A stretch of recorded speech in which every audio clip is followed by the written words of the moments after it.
করে কোরআনের সাথে একটু টাচ রমজান আসতে শেষ সপ্তাহ পর্যন্ত আমি চেষ্টা করি কোরআন একটু পড়ার, কোরআন শেখার, কোরআনের ভাষা। রাসূলুল্লাহ সাল্লাল্লাহু আলাইহি ওয়াসাল্লাম রমজান আসার সাথে সাথে কোরআনের গুরুত্ব দিতেন। কেন রোজা বলবে ইয়া রাব্বি মানা'তুহু আত-তা'আমা, আমি তাকে খাওয়াতে পারিনি, পরিপাক করতে দিইনি এই রমজানে, সুতরাং তাশাফি'নি ফীহি, আমার সুপারিশ আপনি এই বান্দার ব্যাপারে গ্রহণ করেন। রাসূলুল্লাহ সাল্লাল্লাহু আলাইহি ওয়াসাল্লাম বলেন তাশাফাআন, উভয় কোরআন এবং রোজা উভয়ের সুপারিশ আল্লাহ গ্রহণ করবেন। তাহলে কোরআনের সাথে রমজানের রোজার সাথে একটা সম্পর্ক আছে। এটাই না, বরং কোরআন তো নাযিল হয়েছেই রমজানুল মুবারক মাসে, রমজান আল্লাযী উনজিলা ফীহি কি একটা সম্পর্ক আছে। আবার কোরআন এক শ্রেষ্ঠতম গ্রন্থ, আসমানি কিতাবের মধ্যে সর্বশ্রেষ্ঠ গ্রন্থ। এই শ্রেষ্ঠ গ্রন্থ আবার শ্রেষ্ঠ মানব মুহাম্মদ রাসূলুল্লাহ সাইয়্যিদুল মুরসালিন রাসূলুল্লাহ সাল্লাল্লাহু আলাইহি ওয়াসাল্লাম নাযিল হয়েছে। আবার শ্রেষ্ঠতম মাসে নাযিল হয়েছে রমজানুল মুবারক, শ্রেষ্ঠতম রাত্রিতে নাযিল হয়েছে লাইলাতুল কদর, লাইলাতুল কদর। তাহলে বোঝা গেল কোরআন যেখানেই যায় সেখানেই দামি বানিয়ে দেয়। কোরআন যার সাথে লাগে তার সাথে কি হয়ে যায়?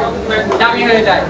কোরআনকে যদি আমরা নিজের বুকে লাগাতে পারি, জীবনে বাস্তবায়ন করতে পারি, সমাজে বাস্তবায়ন করতে পারি, রাষ্ট্রে বাস্তবায়ন করতে পারি, তাহলে আমাদের সমাজটা কত দামি হবে, রাষ্ট্রটা কত দামি হবে। এর জন্য কোরআনের সাথে এই রমজান মুবারক আমাদেরকে বারবার একটা আমাদের জীবনে স্থবির জীবনে কতবার রমজান পেয়েছি, প্রত্যেকটা রমজান আসে আর আমাদের বিবেকে আঘাত করে।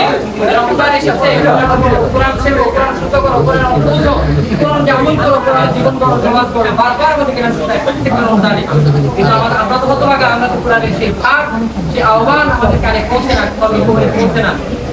রমজান, এই রমজানটা আমার শেষ রমজান হয়ে যেতে পারে, যাওয়ার চেষ্টা করি, দেখি কেমন আল্লাহ আমাকে কি করবো, কোন আয়াতে আল্লাহ রোজা ফরজ করলো, আমাকে রোজার বিধানটা কি দিল, নামাজ কোন আয়াতে ফরজ করলো, একটু দেখি আল্লাহ আমাকে এটাই আমি জানি না।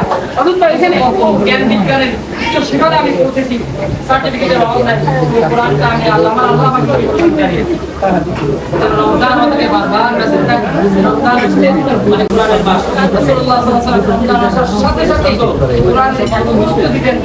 কানা ইউদারিসুল কোরআন, জিবরিল আসলেন, জিবরিল এসে রাসূলুল্লাহ সাল্লাল্লাহু আলাইহি ওয়াসাল্লাম পড়তেন, জিবরিল শুনতেন, জিবরিল পড়তো, রাসূলুল্লাহ সাল্লাল্লাহু আলাইহি ওয়াসাল্লাম শুনতেন। মানে দাওয়াত করতো, আমরা একজন থানায় বলে দাওয়াত করা, মানে রাসূলুল্লাহ সাল্লাল্লাহু আলাইহি ওয়াসাল্লাম কোরআন শোনাতেন।